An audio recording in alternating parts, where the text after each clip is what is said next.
संजमोता देवावितं नमस्ते जस धमेशया मनो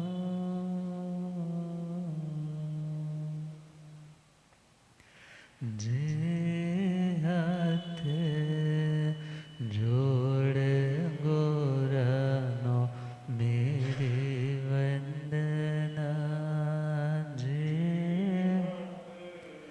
जोड़ गोरानो एक बार वंदना हजार बार वंदना एक बार वंदना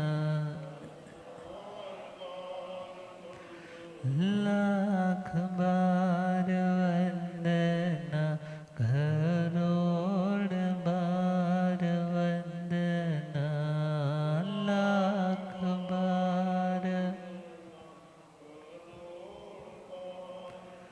जे हाथ जोड़ गोरानो मेरी वंदना जे जोड़ गोरानो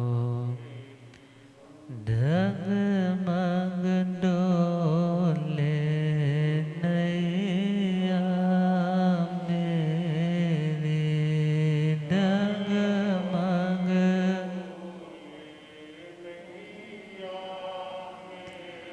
मुझको है सतगुरु तेरे मुझे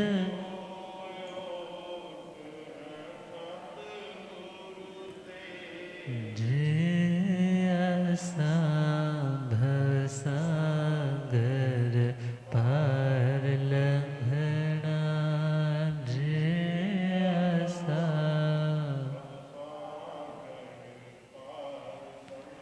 जे हाथ जोड़ गोरानो मेरी वंदना जे जोड़ गोरानो अनंत अनंत शांति के निकेतन शासनपति श्रमण भगवान महावीर स्वामी के पावन चरणारविंदों में हार्दिक भावना वंदन नमन। मेरे अंधेरे जीवन को रोशनी प्रदान करने वाले परम उपकारी आगम ज्ञान के भंडार आगम ज्ञाता आगम पुरुष जिन शास्त्ररतन हिमाचल के श्री उपाध्याय भगवंत श्रद्धेय गुरुदेव श्री जितेंद्र मुनि जी महाराज साहब के पावन चरण कमलों में हार्दिक भावना वंदन नमन। आदरणीय सेवाभावी श्री प्रशमित मुनि जी, धर्म सभा में उपस्थित धर्मानुरागियों, सुशीलवती माताओं और बहनों, असीम पुण्यदय से भाग्यदय से आप सबको संतों का समागम और वीतरागवाणी श्रवण करने का शुभ अवसर प्राप्त हो रहा है। श्रीमद उत्तराधीन सूत्र 29वां अध्याय सम्यक्त पराक्रम सुनाया जा रहा है और उसी के अंतर्गत 73 बोलों में 43वां बोल वैयावृत्य, सेवा करने से आत्मा को क्या मिलता है, उसके संदर्भ में श्रवण कर रहे हैं। वैयावच्चेन भन्ते जीवे किम जने, हे भगवान, वैयावृत्य करने से आत्मा में क्या पैदा होता है। वैयावृत्य का अर्थ गुरु भगवंतों की कुल परिवार संघ की जिम्मेदारी को अपने कंधों पर उठाना, अर्थात जो कोई भी आसक्त है उसकी सेवा, उसका सहयोग बिना बोझ समझे करना, उसका नाम है वैयावृत्ति। तो वैयावृत्ति से भगवान कहते हैं तिथयर नाम गौतम कम्मम निबंधई। तीर्थंकर नाम कर्म गोत्र का निबंधन होता है। तीर्थंकर सबसे जो सर्व प्रमुख स्थान है,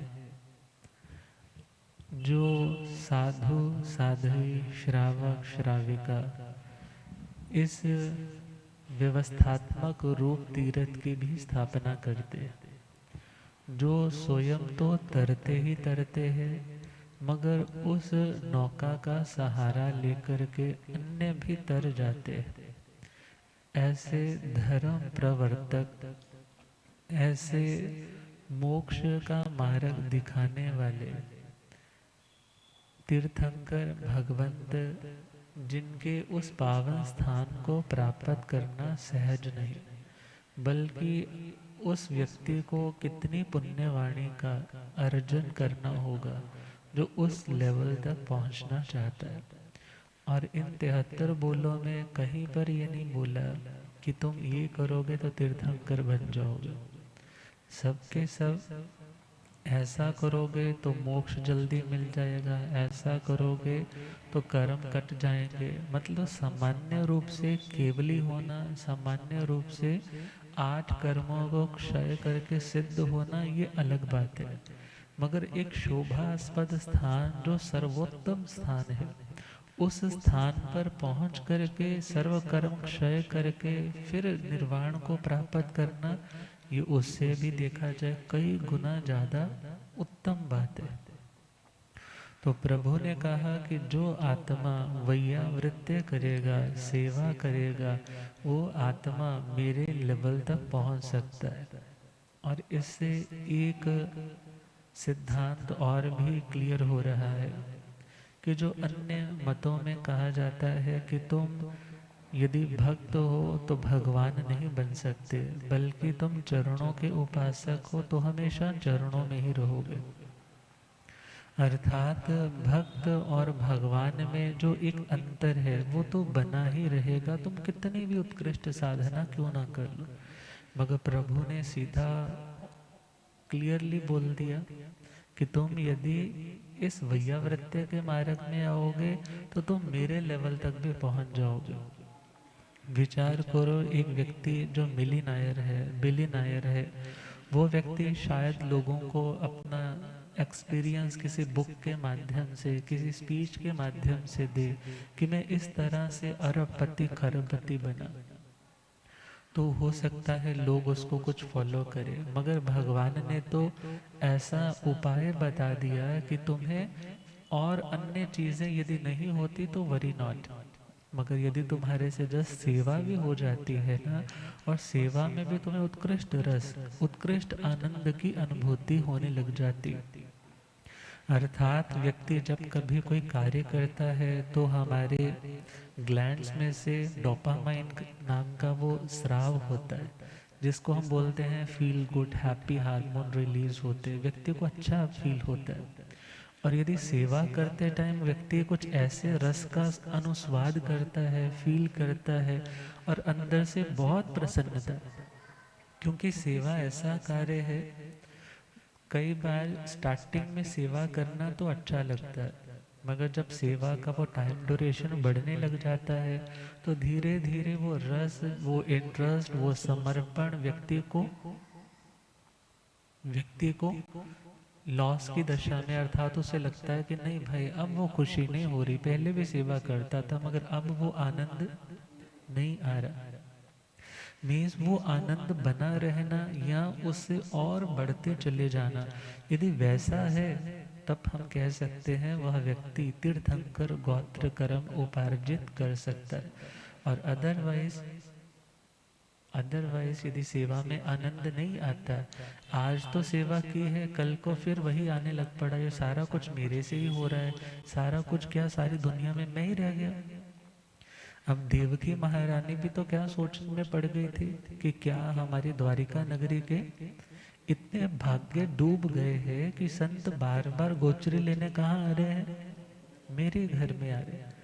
मगर उसने ये बोझ नहीं डाला था कि मेरे घर में क्यों आ रहे हैं, मेरे को प्रॉब्लम हो रही है, मैं बार बार उठ रही हूँ, बार बार उनको दे रही हूँ, मेरा सामान खाने पीने का कम हो रहा है, ऐसा कुछ नहीं सोचा उसने क्या सोचा, जहाँ ये लाभ मुझे मिल रहा है मेरी द्वारिका नगरी को भी मिलना चाहिए, वहाँ के लोगों को भी मिलना चाहिए, क्योंकि ये कर्म निर्जरा का, ये पुण्य बांधने का कितना सर्वोत्तम उपाय है। अब विचार करना है, यदि सेवा करते करते भाव उत्कृष्ट बढ़ते चले जाए, चढ़ते चले जाए, तो उस आत्मा की उस भावना से ही बहुत पुण्यवाणी अर्जित हो जाती है। गुरुदेव एक बार एक किस्सा सुनाया करते हैं। एक संत किसी के घर में गए, पारणा था मास खमन का, और वो बहन जैसे ही बर्तन लेकर के आई है, कहने लगी घी अभी ताजा ताजा है, भगवान कृपा करो। अब संतों ने देखा निर्दोष है, मेरे लिए तो बनाया नहीं है, उन्होंने पात्रा बड़ा सा आगे रख दिया। अब वो डाल रही है, और डालते डालते उसके भाव और बढ़ रहे, जैसे जैसे पात्रे में घी का लेवल बढ़ रहा है ना, वैसे वैसे उसके भाव भी बढ़ रहे हैं। और जब भाव बढ़ रहे हैं तो सोच रही है मैं कितना आज सौभाग्यशाली पुण्यशाली निर्जरा वाला कार्य कर रही हूँ, इन संतों ने मेरे घर आंगन में पधार कर मुझे कितना बड़ा लाभ दिया, बड़े भावों से बहरा रहे, और इधर संत उसके मन के भावों को रीड कर रहे, सोच रहे हैं इसे कितना आनंद मिल रहा है, ये कितने भावों से आहार दान दे रही है। मगर इतने में क्या हुआ, इतने में क्या हुआ, इतने में वो घी बाहर लुढ़कने लग जाए। जैसे ही लुढ़कने लग पड़ा, और वो सोचने लगे अरे कमाल के संत बस ही नहीं कर रहे इतना घी डाल दिया पात्रे में और बस ही नहीं कर रहे। और जैसे जैसे वो घी बाहर गिर रहा है और संत बोल रहे हैं मत गिर मत गिर, क्या बोल रहे हैं, मत गिरो मत गिरो। और जैसे ही देखा, कहने लगी, सोचने लगी अरे ये घी थोड़े समझेगा मत गिरो, बस कहोगे तो बंद होगा ना। मगर जैसे ही उन्होंने कहा कि बस बहुत हो, तो बहन पूछने लगी कि मैं डाल रही थी तो आपने पहले क्यों नहीं कह दिया कि बहुत हो गया भाई। कहने लगी तब तुम्हारे भाव इतने उत्कट थे, तब तुम्हारे भाव इतने चढ़ रहे थे, इतने बढ़ रहे थे कि तुम उत्कृष्ट भावों से कितने कितने जन्मों के कर्मों को काट रही थी। मगर जैसे ही तुम्हारे भाव ऐसे विपरीत हुए, मैंने घी को थोड़े बोला मत गिरो, किसको बोला था। यदि थोड़ा सा टाइम और ऐसे भाव में आनंद आ जाता तो तुम निकाचित तीर्थंकर गोत्र की प्रकृतियों को बांध लेती। सेवा का भाव, मगर ये सेवा का भाव सहज नहीं ना आता। व्यक्ति सोचता है कि मेरे को पता लग जाए ना तो मैं तो फिर फोटो शूट की तरह पूरा रेडी होकर के जाऊं, अच्छा मेरे भाव इतने होने चाहिए, इतने बनाओ और उसके बाद फिर स्टॉप हो जाओ। मगर जिसे सेवा में, जिसे वैयावृत्ति में आनंद आने लग जाए और उत्कृष्ट आनंद आने लग जाए, तो भगवान स्वयं गारंटी दे रहे हैं कि उस व्यक्ति का तीर्थंकर गोत्र बन सकता है। सिर्फ बंधेगा ही नहीं, निबंधई, क्या शब्द दिया यहाँ, निबंधई। एक होता है बंधना, सामान्य रूप से बंधना, और निबंधई का मतलब निशेष रूप से, निकाचित रूप से, अच्छी तरह से उन कर्मों का आत्मा के साथ बंध जाना। अब विचार करना है, ये तीर्थंकर गोत्र की प्रकृतियां कब बंधती हैं, जब देशोन करोड़ पूर्व, देशोन कोटा कोटि, इतना समय शेष हो, अर्थात ऐसे टाइम में कि देशों कोटा कोटि सागरोपम पूरा व्यक्ति तीर्थंकर गोत्र की, तीर्थंकर नाम कर्म की प्रकृतियों को इकट्ठा करने लग जाता है। जैसे सपोज करो ना तुम्हें कोठी बनानी है, तो तुम शुरू से स्टार्ट करने लग जाते हो कि तुम पैसा बचाओ, भाई बच्चों पैसा बचाओ, ऐसे वेस्ट नहीं करो। और करते करते फिर तुम्हारे पास इतना हो जाता है कि 10 करोड़ सपोज इकट्ठा हो गया, जगह भी लेनी है, बनाना भी है, और उसके अंदर सारा कुछ तुम्हें लगाना भी है। अर्थात जब तुम्हारे पास इन्वेस्टमेंट पूरी हो जाए उसका नाम है निकाचित। मगर जब तक इकट्ठा कर रहे हो वो स्टार्टिंग कब से होगी? वो है कुछ कम, कोटा कोटि सागरोपम पूर्व, वो स्टार्टिंग हो जाती है। और ध्यान देना ये बिखर भी सकती है, क्योंकि जब तक निकाचित बंध नहीं होता तब तक उनमें बिखराव भी हो सकता है।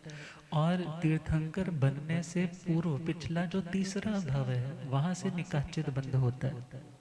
वहां से क्या होता है, जैसे सपोज ये तीर्थंकर भगवान का आज का भव है, इससे पूर्व का भव और उससे पूर्व का भव। उस भव में जैसे प्रभु महावीर स्वामी ने नंदन के भव में तीर्थंकर कर्म का वो निकाचित बंध किया। भगवान ऋषभ देव जी के लिए चले तो वज्रनाभ चक्रवर्ती के टाइम उन्होंने जो 20 बोलों की आराधना की उससे उन्होंने निकाचित बंध किया। मगर पूर्व प्रकृतियां तो कब से स्टार्ट कर दी होंगी उन्होंने एकत्रित करने, जब उन्होंने संतों को आहार दान दिया था, वहां भी घी बहराया था। कहोगे महाराज फिर घी बहराना शुरू कर दे? तो ऐसा नहीं है। अर्थात जिसकी उन्हें आवश्यकता, जो चीज निर्दोष और भाव तुम्हारे उत्कृष्ट, और उस टाइम तुम सपोज कुछ भी बहराओ तो तुम्हारी भावना से तुम्हें मिलने वाला है फल। और भगवान ने कहा कि वो व्यक्ति जो वैयावृत्ति में सेवा में आनंद मनाता है वो तीर्थंकर नाम गोत्र, तीर्थंकर नाम कर्म है, और गोत्र मतलब उच्च गोत्र का भी बंध करता है। और वो बंध कैसा? सामान्य बंध नहीं बल्कि निकाचित रूप में उन कर्मों की प्रकृतियों को बांध लेता है। तो हम चले 10 पॉइंट हम सुन रहे थे जिनकी सेवा करने से आत्मा को महालाभ मिलता है। पहला पॉइंट था आचार्य, दूसरे थे उपाध्याय, तीसरे थे स्थविर, चौथे थे तपस्वी और पांचवें थे ग्लान रोगी। छठा पॉइंट है शैक्ष। शैक्ष का मतलब है जो नव दीक्षित है, जो दीक्षा अभी नई नई ली है। जैसे बोला नवे चूड़े वाली जो बहू होती है, अब उसको बेचारी को काम पे लगाए रखोगे तो हो सकता है उसको अपने घर की याद आने लग जाए।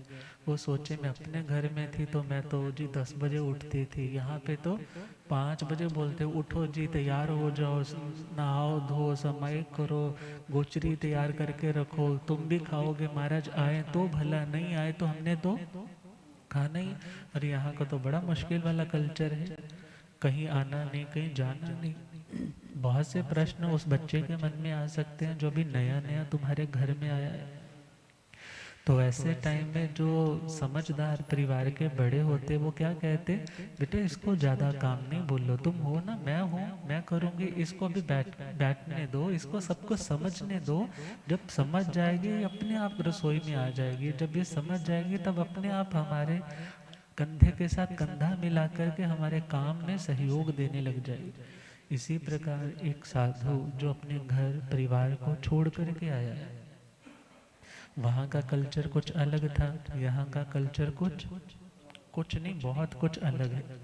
और जब बहुत कुछ वो कल्चर में डिफरेंस है तो वहाँ पर भगवान क्या कहते हैं, उस नव दीक्षित की सेवा की जाए। नव दीक्षित की क्या की जाए?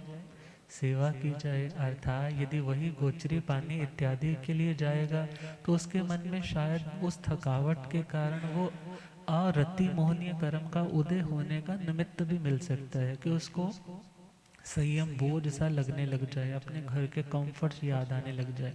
तो वहाँ पर क्या बोला, उसको ज़्यादा से ज़्यादा अपनत्व के साथ, अपनेपन के साथ, सेवा के भावों के साथ सर्वप्रथम उसे एडजस्ट करे। सर्वप्रथम उसे क्या करे? एडजस्ट करे। जब वो देखेगा कि तुम लोग उसके लिए इतना कर रहे हो, वो स्वतः ही कहेगा कि आप इतनी देर से हमारे लिए इतना करते हैं, थोड़ा हमें भी करने दो, थोड़ा हमारा भी सहयोग लो ना, हमको क्यों नहीं सेवा करने देते। मगर यदि आती जिम्मेदारी डाल दो, जो लो भाई तुम्हें ये करना, तुम्हें ये करना, तो हो सकता है उसको थोड़ा मेंटल स्ट्रेस आ जाए। तो प्रभु की जो बातें हैं कितनी रेलिवेंट है, संसार पक्ष से देखे तो भी और साधु पक्ष से देखे तो भी। और ध्यान देना है, अभी शैक्ष, अभी नव दीक्षित है, अभी शिक्षा अध्ययन इत्यादि कर रहा है। शैक्ष का एक मीनिंग जो प्रचलित है वो यही है, नवदीक्षित। मगर जो दूसरा मीनिंग हम शैक्ष देखें, जो शिक्षा का अभी पात्र है, जो अभी शिक्षा ले रहा है, सपोज अध्ययन चल रहा है, स्टडीज चल रही है, और उस अध्ययनरत विद्यार्थी को यदि आप अपनी अन्य कार्यों में मशगूल रखेंगे, उसको बार बार उन्हीं चीज़ों में लगाए रखोगे, तो वो अपनी पढ़ाई पे पूरा कॉन्सेंट्रेट नहीं कर पाएगा। अर्थात यदि कोई विद्यार्थी है, यदि कोई अध्ययनरत है, उसकी सेवा करने से भी व्यक्ति की महानिर्जरा और महापरिवसान होता है। अगला पॉइंट है कुल की सेवा करे, फिर है गण की सेवा करे, फिर है संघ और साधर्मी की सेवा। कुल का मतलब, कुल का मतलब एक गुरु की संतति। एक गुरु, सपोज एक गुरु जी ने 5 चेलों को दीक्षा पाठ पढ़ाया, ये उनका क्या है, कुल है। अब अगला सेकंड स्टेप है कुल गण। गण का मतलब अनेक गुरु। सपोज करो 5 गुरु है और 5 गुरु के आगे 5 शिष्य है, तो वो फैमिली क्या होगी, गण। अब इसी के बाद अगला वर्ड है संघ। संघ का मतलब सार्वभौम।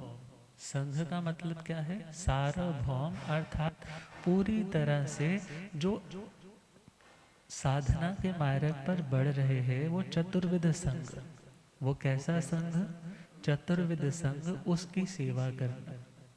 तो अब हम देखें वो कुल की सेवा, गण की सेवा, संघ की सेवा।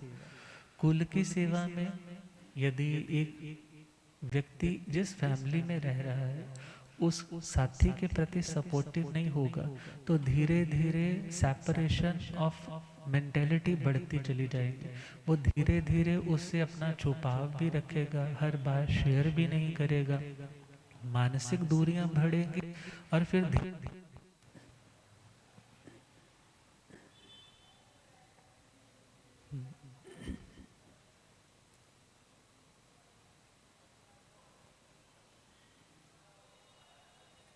जब मानसिक दूरियां बढ़ेंगी तो धीरे धीरे फिर उनका बिखराव भी होने लग जाएगा।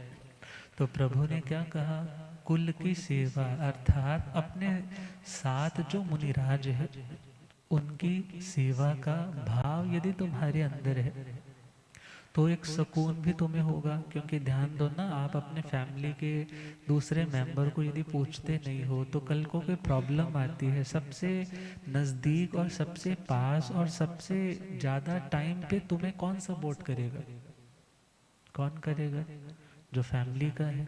और यदि सपोज तुम्हारे दोस्त बहुत सारे हैं मगर वो दोस्त कहाँ रहते हैं, वो दोस्त तो सारे के सारे दूर दूर रहते हैं, तो ऐसे टाइम में पड़ोसी के साथ बनाकर नहीं रखी तो तुम्हारी हेल्प कौन करेगा।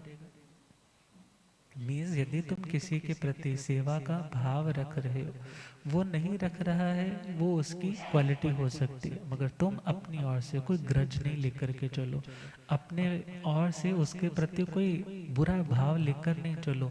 कोई तकलीफ ऐसी आती है तो तुम उसी टाइम उसके साथ छाया की तरह जुड़ जाओ, तो हो सकता है उस व्यक्ति के मन के वो भाव जो बुरे हैं वो कुछ कम होने लग जाए।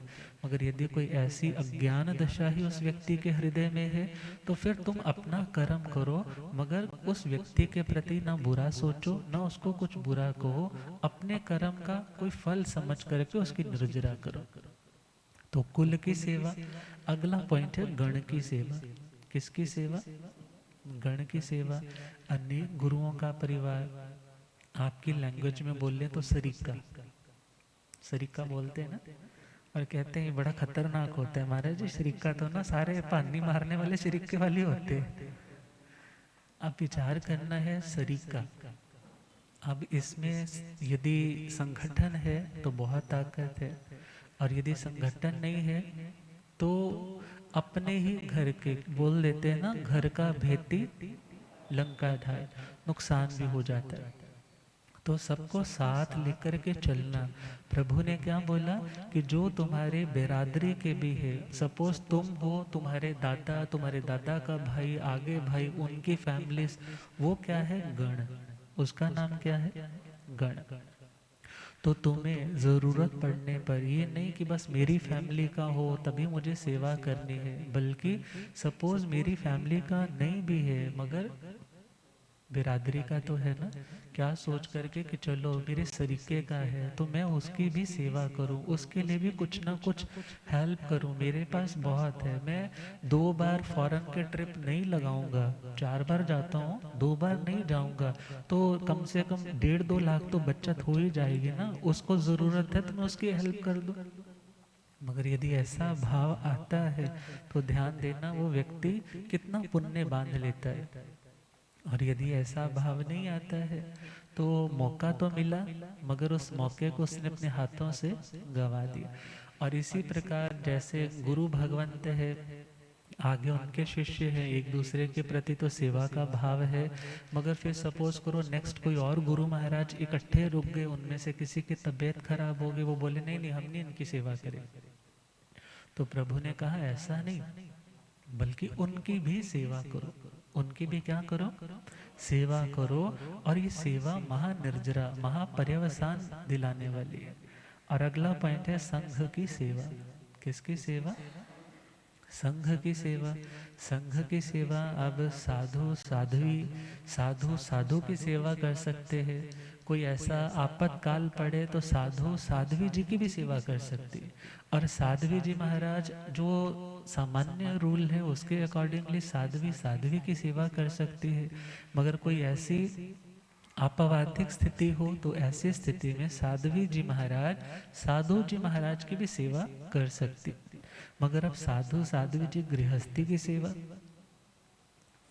मगर प्रभु क्या बोल रहे हैं? संघ की सेवा। अब ये संघ की सेवा क्या है? जो आपको आगम की बातें सुनाई जा रही है, जो आपको सूत्रों का अर्थ का ये रूप समझाया जा रहा है, ये कौन सी सेवा है? ये कौन सी सेवा है? ये संघ की सेवा है। अर्थात वो कितना कितना स्वाध्याय करेंगे, कितना चिंतन करेंगे, कितना मनन करेंगे, फिर आप समझ पाओ उस लैंग्वेज में उसको कन्वर्ट करेंगे। और विचार करना है, सेवा में जोर लगता है, मगर यदि सेवा को अपना इंटरेस्ट अपना आनंद बना करके चलोगे तो बोझ नहीं लगेगा, खुद का भी कितना कल्याण का मार्ग प्रशस्त होगा और तुम दूसरों के लिए भी कल्याण के दरवाजे खोलने लग जाओगे। इसलिए संघ की सेवा। और संघ की सेवा में ऐसा भी हो सकता है किसी संघ में कुरीतियां आ रही है, कोई गलत मान्यताएं वहाँ पर इंक्लूड हो रही हैं, शास्त्र से विपरीत कोई मान्यताएं अंदर घुस चुकी है, तो उन लोगों को दोबारा से सही मार्ग पर लाने के लिए उन्हें सही उपदेश दे करके उन्हें पुनः सन्मार्ग पे व्यवस्थित करना, स्थापित करना, ये भी कौन सी सेवा है? ये भी संघ सेवा है। बहुत बार संघों में विघटन हो जाते हैं, कुछ मिसअंडरस्टैंडिंग, कुछ मिसकम्युनिकेशन और कुछ व्यक्ति के अपनी ईगो प्रॉब्लम्स के कारण। और जब ऐसी स्थिति में संघ 2 4 5 लोगों के कारण जब टुकड़े टुकड़े होने लग जाता है तो साधु भगवंत क्या सोचते हैं? हमें जाना चाहिए। क्यों? क्योंकि वहाँ पर यदि हमें सब मानने वाले हैं, हम जाएंगे तो हमारी बात को सुनेंगे, और सुनेंगे और संघ दोबारा से क्या हो सकता है? बिखरा है, दोबारा से क्या हो सकता है? इकट्ठा हो सकता है। अर्थात उस बिखरे हुए संघ को समेटने वाले जो संत है वो क्या कर रहे हैं? संघ सेवा। और यदि जो संघ इकट्ठा है उसके टुकड़े टुकड़े कर रहे हैं तो वो कौन सा कर्म बांध रहे हैं? महामोहनीय कर्म। कौन सा कर्म? महामोहनीय कर्म। उस व्यक्ति को फिर दुर्लभ बुद्धि बनना पड़ता है, उसे इवन सम्यक दृष्टिपना भी इजीली नसीब नहीं होता। अब विचार करना है, जो संघ को एकत्रित करने में अपना योगदान देते हैं, अपनी एनर्जी लगाते हैं, अपनी शक्ति लगाते हैं, अपने प्रवचनों के टॉपिक्स ऐसे दे रहे हैं कि संघ समाज पुनः क्या हो जाए, एक धागे में उन मोतियों की माला की तरह पिरोया जाए। और यदि उस टाइम वो ऐसी भावना से सेवा कर रहे हैं तो वो अपने कर्मों की महानिर्जरा और महापर्यवसान कर रहे हैं। और अगला पॉइंट है साधर्मिक सेवा। कौन सी सेवा? साधर्मिक, साधर्मिक का मतलब है सहधर्मी, समान धर्म वाला, समान धर्म वाले की सेवा करना। इसका एक संक्षिप्त सा जो मीनिंग अर्थ है वह तो है, तुम जैन हो तो तुम अपने जैन बंधुओं की सेवा करो। तुम जैन हो तो किसकी सेवा करो? Charity begins at home. तुम्हें चैरिटी करनी है, चंदा देना है, पैसा देना है, डोनेशन देना है, या कोई अपनी अच्छी राय देनी है, तो सबसे पहले तुम कहाँ पर दो? जो तुम्हारी कम्युनिटी को और ऊंचा उठा सके। ये तो है एक संक्षिप्त उसका मीनिंग, मगर जो एक विस्तृत मीनिंग है वह है यूनिवर्सल ब्रदरहुड, अर्थात मिट्टी में सब भूयसु वैरं मज्जंग न किणे। अर्थात दुनिया के जितने भी प्राणी, यदि कोई दुविधाग्रस्त है, शोकग्रस्त है, शारीरिक रूप से कष्ट में है, और तुम्हारे पास साधन है, तो तुम अपने साधनों को अर्पित करोगे, सेक्रीफाइस करोगे, शेयर करोगे। किस भावना से? कि ये सेवा है। मगर ध्यान देना है, व्यक्ति बाहर तो बहुत से चंदे दे, मगर जब अपने समाज की बात आए तो वहाँ बोले जी हमारे पास तो है नहीं।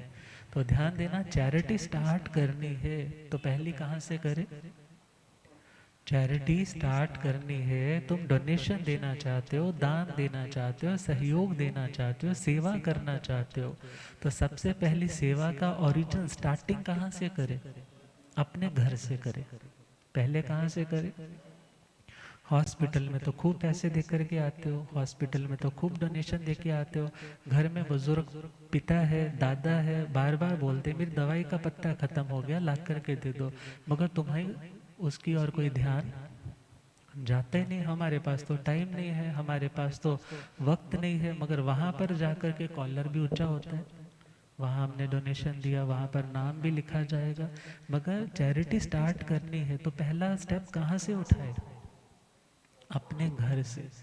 और लिखने वाले ने लिखा है कि आज व्यक्ति बाहर जाकर के तो बहुत धर्मार्थ कार्य करता है, मगर अपने घर में उसे ना अपने माता पिता की कदर है और ना अपने बड़ों के प्रति उसमें समर्पण का भाव है। और याद रखना, यदि इस तरीके की सेवा है तो वह सेवा नहीं है, वो दिखावा है। और यदि वास्तव में सेवा करना चाहते हैं तो सेवा का भाव तुम्हें पहले अपने घर से स्टार्ट करना होगा।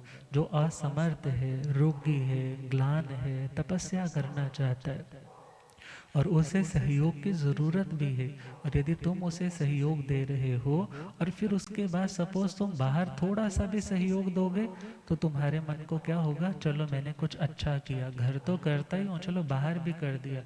और कुछ लोग ऐसे हैं, बाहर तो बहुत अच्छे हैं मगर घर में जीरो है। और कुछ ऐसे भी होते हैं जो घर में बहुत कुछ है मगर बाहर बाहर जीरो होते हैं। कुछ ऐसे होते हैं जो घर में भी हीरो होते हैं और बाहर भी हीरो होते हैं, घर में भी बहुत सेवा करते हैं सबकी, और जब बाहर जाएंगे वहाँ भी यदि कोई निडी है जिससे मेरे संघ का नाम ऊंचा हो, परिवार का नाम रोशन हो, तो वहाँ भी कुछ ना कुछ देने की भावना रखते। और कुछ ऐसे होते हैं घर में भी जीरो हैं और बाहर भी जीरो है। घर में भी बोलते हैं ना, सोई हुई कुत्ती की तरह खाने को पड़ते, ऐसे ही लाइन बोलते हैं ना आप लोग। अब ऐसे खाने को पड़ते हैं कि बस अभी सब कुछ निकाल के आपके हाथों से ले जाए, और बाहर भी छोटी सी बात हो जाए तो इतना झगड़ा करते हैं। लोग कहते हैं इनके घर को कैसे इसको संभालते हो। अर्थात इन सब में से सबसे उत्तम कौन है? जो घर में भी सेवा भावी है और बाहर भी सेवा भावी। और उससे सेकंड स्टेप वाला कौन सा अच्छा है? जो घर में सेवा भावी है, भले बाहर अभी इतनी सेवा नहीं कर रहा। फिर थर्ड स्टेप पे हम चले कि वो व्यक्ति अच्छा है जो बाहर सेवा भावी है। हो सकता है घर में नेचर नहीं मिलती, हो सकता है सामने वाला व्यक्ति उसका व्यवहार अच्छा नहीं है, तो उसका मन टूट जाता हो कि मैं इसकी सेवा नहीं करूँगा। मगर चौथा पॉइंट जो सबसे बुरा है, जो ना घर में सेवा भावी है और ना बाहर सेवा भावी। और घर और बाहर से हम ये भी समझे, जो अपनी कम्युनिटी है उसका नाम घर है, जो बाहर की कम्युनिटी अदर कम्युनिटी से उसका नाम बाहर है। अर्थात जो घर में भी सेवा करता है और बाहर भी सेवा करता है, मगर फर्स्ट स्टेप कहाँ से स्टार्ट करेगा? घर से। अर्थात ऐसे व्यक्ति को क्या बोला? सहधर्मी सेवा करने वाला।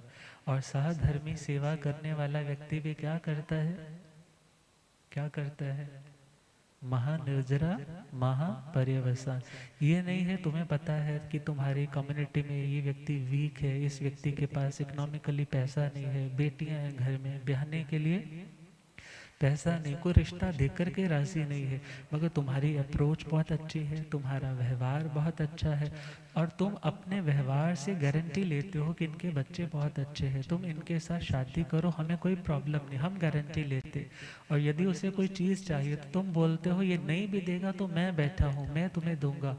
अर्थात जब अपनी कम्युनिटी के प्रति तुम्हें इतना ज़्यादा समर्पण का भाव होता है, तो कहते हैं ये संघ के आधार स्तंभ है। ये क्या है? संघ के आधार स्तंभ। और आधार स्तंभ तो कितने को होते हैं? थोड़े होते। अर्थात ऐसे यदि समाज में, किसी भी समाज में कुछ सॉलिड पर्सनालिटीज होती है, तो वो संघ को स्थायी, चिरस्थायी बनाने में कामयाब हो पाते। और यदि एक दूसरे के परिवारों के प्रति, अपने ही शरीकों के प्रति, तुम कभी किसी की रेट डलवा रहे हो किसी की फैक्ट्री पे, कभी तुम उसी बच्चे की शादी हो रही है तो उसके बारे में गलत इन्फॉर्मेशंस पहुंचा रहे हो, अर्थात यदि इस तरह का कार्य है तो तुम्हारी कम्युनिटी सुरक्षित नहीं रहेगी। और यदि तुम थोड़ा अपने विज़न को एनलार्ज करके चलोगे कि मुझे सहधर्मी सेवा करनी है, पहले घर की सेवा फिर बाहर की सेवा, पहले घर की सेवा फिर बाहर की सेवा, घर के बच्चे से गलती हो जाए तो तुम गलियों में शोर नहीं मचाते हो। और यदि तुम बच्चे को समझाते रहते हो तो समय आने पर वो सुधर भी जाता है। मगर यदि तुम्हारे संघ का, तुम्हारे जैन कम्युनिटी का, किसी संप्रदाय का हो, यदि तुम उनकी यश गाथा, उनकी अच्छी क्वालिटीज़ को डिस्कस करोगे, उनमें यदि कोई ऐसी कमी लगती है तो प्रेम पूर्वक जाकर के उनके साथ बात करके उन्हें समझाओगे। मात्र ये नहीं, काम पड़ा तो उनको बुलाया, काम नहीं पड़ा तो उनके बारे में निंदा करनी शुरू कर दी। यदि इस तरह का बिहेवियर रहेगा तो समाज कभी संगठित नहीं रहते। और यदि अपनत्व का भाव है कि हमारा संघ ये प्रभु का शासन है, और हर व्यक्ति का कैलिबर, हर व्यक्ति का क्षोभम सेम नहीं होता, यदि मैं सुधार चाहता हूँ तो मैं विवेक पूर्वक उन्हें समझाऊंगा, मगर यदि फिर भी किसी का क्षोभम ही इतना है तो फिर मैं किसी के बारे में कुछ बुरा भला नहीं बोलूँगा। और यदि इस तरह से चलोगे तो तुम्हारा संघ देखा जाए एक बड़े प्लेटफॉर्म तक भी पहुँचेगा, लोगों में भी एक चर्चा का विषय बनेगा, उनमें कितनी यूनिटी है, भले उनके रूप अलग अलग है, भले शाखाएं अलग अलग है, मगर वृक्ष तो एक है। तो प्रभु ने कहा जो इस तरह से वैयावृत्य करेगा वो महानिर्जरा महापर्यवसान करे। गुरुदेव पधारे। हो रब मेरा सतगुरु बन के आया मैनू,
हो रब मेरा सतगुरु बन के आया मैनू,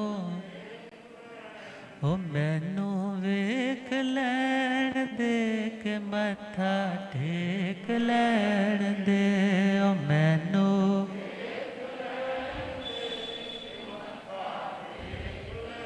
हो रब मेरा सतगुरु बन के आया मैनू। भूले आगम ज्ञाता आगम पुरर्जन शास्त्र तद हिमाचल के श्री उपाध्याय भगवंत श्रद्धे गुरुदेव श्री जितेंद्र मुनि जी। तो वैयावृत्य 12 तरह की तपस्याओं में पहले तो 2 डिवीज़न करें, बाह्य तप, आभ्यंतर तप। तो ये आभ्यंतर तप है। और आभ्यंतर तप तो 12 तरह की तपस्या में चले तो जब हम काउंट करते हैं, अनशन, ओनोदरी, भिक्षाचर्य, रस परित्याग, काय कलेश, प्रतिसंलीनता, प्रायश्चित, विनय, वैयावृत्य। वैयावृत्य भी क्या है? तपस्या। वैयावृत्य भी क्या है?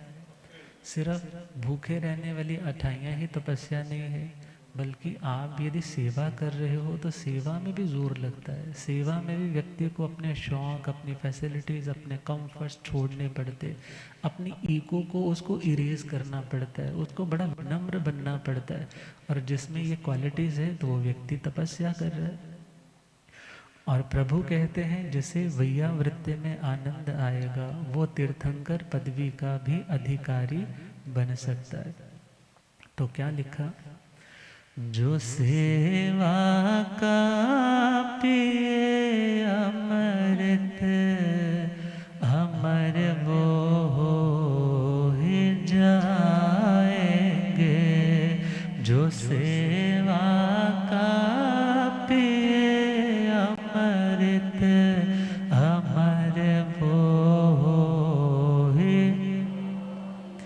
कहे प्रभु वीर गौतम से, वो मुझसे हो ही जाएंगे। कहे प्रभु वीर गौतम से, वो मुझसे हो ही। वो जीवानंद के भव में जो सेवा साधु की कीनी, वो जीवानंद के भव में जो सेवा साधु की। कृमि कुष्ठी मुनिवर को बड़ी सा ताति तब दीने, बने आदि जिनेश्वर वो ये सर अपना झुकाएंगे। बने आदि जिनेश्वर वो ये सर अपना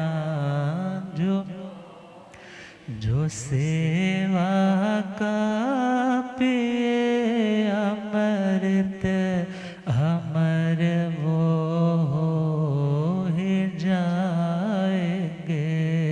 जो सेवा का पिए अमृत, अमर वो हो ही। जो पंचाचार्य को पाले खिवैया संघ के होते। जो पंचाचार्य को पाले खिवैया संघ के। उपाध्याय स्थविर भगवन के जो अंग संग सदा होते। उपाध्याय स्थविर भगवन के जो अंग संग सदा। जो सहधर्मी को दे संबल, जिनेश्वर बन ही जाएंगे। जो सहधर्मी को दे संबल, जिनेश्वर बन ही। जो सेवा का पिए अमृत, अमर वो किसी के बोझ को हल्का करे जो बन के सहयोगी, किसी के बोझ को हल्का करे जो बन के सह, गुरु ज्ञानी तपोधनया मुनि छोटे या हो रोगी, गुरु ज्ञानी तपोधनया मुनि छोटे या हो,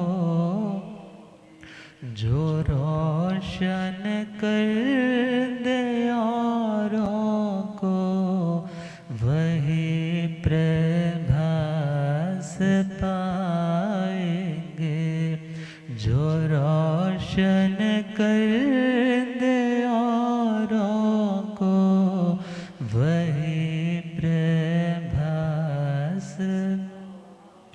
जो सेवा का पिए अमृत अमर वो ही जाएंगे, जो सेवा का पिए अमृत अमर वो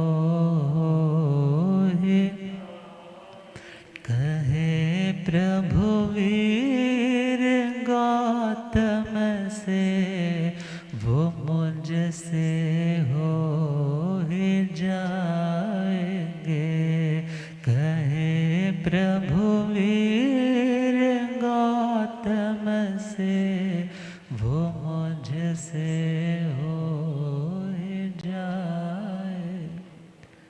अर्थात यह सेवा ऐसा अमृत रसायन है, जिसने भी इसका सेवन किया वो अमरता को प्राप्त होता है।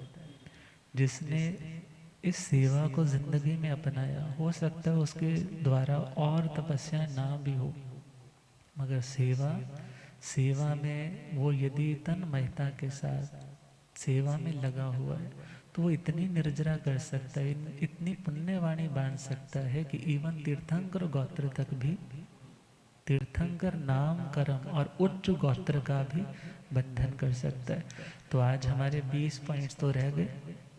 तीर्थंकर पद पाने के जो 20 कारण है, उन 20 कारणों में हमारा यह 16वां पॉइंट है कि भैया वृत्ति करना, मगर बाकी जो पॉइंट्स है उनके ऊपर भी कल डिस्कशन करेंगे, क्योंकि अक्सर जो हमारी मंदिर वाली समाज है वहाँ 20 स्थानकों का वो बड़ा प्रचलन रहता है। तो बहुत बार लोग पूछते हैं महाराज ये क्या है, तो वही है तीर्थंकर पद पाने के जो 20 बोल है उनकी आराधना, तो उनके ऊपर कल चर्चा करेंगे। अब गुरुदेव कृपा फरमाए। ओम।